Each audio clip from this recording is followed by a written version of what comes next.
Hey everyone, hope you're all well. Good morning or afternoon actually, or even evening, or contingent on whenever you're able to watch this video. My name is Christian for those of you who may not be aware, and I have the privilege of taking us through today's devotional, which by the grace of God will be about 5 minutes long. I'm going to be speaking from 1 Samuel chapter 28, and although I'm not going to actually read any particular verses from that chapter, what I'm going to do is I'm going to narrate a story that occurred within that text before I land on a few principles that I believe are very significant for us in the season that we're in right now. So I hope you're blessed, I hope you're encouraged, and I just hope that you're generally edified. But before I actually begin to look at 1 Samuel 28, what I'm also going to do is that I'm going to highlight some of the key background context that occurred before to kind of give more detail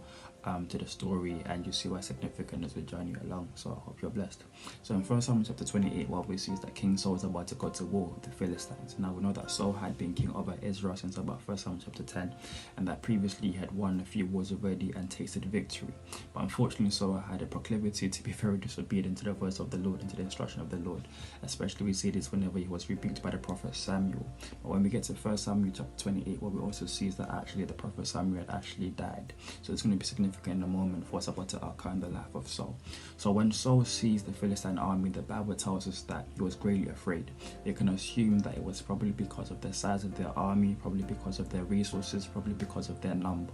And as any person would do when you're greatly afraid, the scripture tells us that Saul decided to go and seek the face of God. But what the scripture says then is that when Saul did that, the Lord will not answer him, neither by a dream nor by the prophets. And why that's significant, primarily pertaining to the dream, pertaining to the prophets, is that the prophet Samuel had died, so therefore there was no access to the prophetic voice in the land of Israel at that time, because he was the one that spoke on behalf of God. And the Lord not speaking to him was all because of his rebellion and his disobedience in the seasons past as king. So Saul, actually now recognizing he was in a deeper quagmire and in a deeper distress, took upon himself to actually revoke a decision that he had made in his past season as king, to be obedient to the voice of the Lord when he was instructed to cast out the spiritists and the mediums that were living in the land of Israel at that time. Spiritists and mediums being basically essentially those that practiced witchcraft in the land. So Saul took upon himself to revoke that decision and called upon his advisors to say, find me a medium, and go and consult her. A medium being someone that is in the Greek Hebrew, so is a neochromer, someone who call upon the spirit of the dead. Find me a medium that I may consult her and speak to her to find a solution to the situation that I find myself in. Now I'm not going to go any further to kind of explore what happened when Saul did that, but I encourage you to go read it, and I'm pretty sure that you'll be blessed and you find some key takeaways. But some of the things I want to land on that I see to be very kind of significant that God was highlighting to myself personally, and I believe would also bless you about some of the mistakes that Saul made in this context, and I believe that if we're not careful could also be making in this season of quarantine that we're in as well.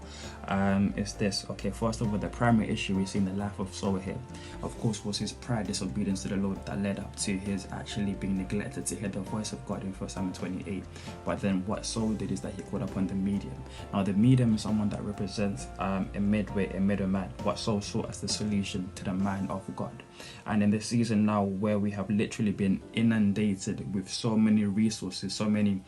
middle points that will allow us to have access to God, we need to be reminded that there is a difference between talking about God and actually talking to God. We need to be reminded that even in the midst of building all this positive community that was called social distancing is allowing us to do so, that there is a danger that we can actually begin to neglect communing with God in the way that he desires to commune, and that is for us to be separated unto him. So I believe something we ought to do and to be very careful and to be cautious of is to allow ourselves to be a people that are consecrated, a people that are set apart, a people that would seek God in himself and not seek God simply through the things that we have available to us, lest they become mediums. Now, of course, it's a very bold statement to try and assume, for example, the positive things that we have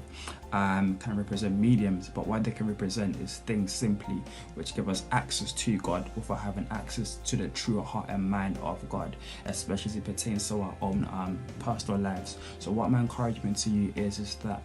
yes, we can use all these different things that we've been given in this season, being blessed with the Zoom calls, the Bible studies, the fellowships, and all these various aspects of things. But let's be cautious to ensure that we still separate ourselves enough to commune with God and have his voice, because we have that access, and it's something for us to really cherish and to be blessed by. The second thing that I wanted to highlight from the story of Saul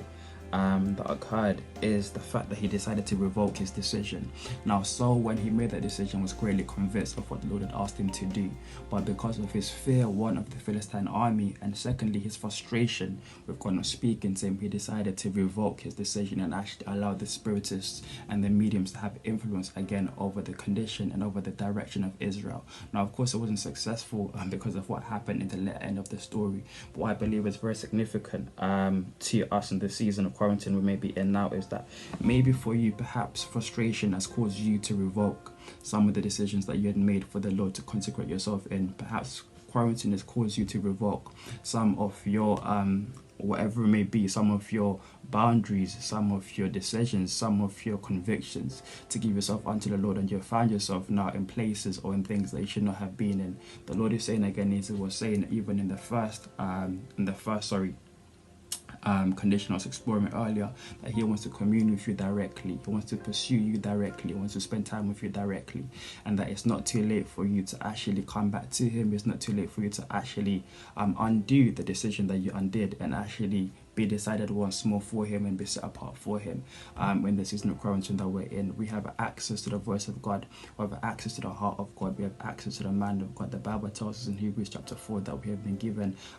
grace in a time of need, that we may receive mercy in the way that we need it. So for you, I want to encourage you to say that you have every single right as a child of God to come before him, and however quarantine has been for you thus far,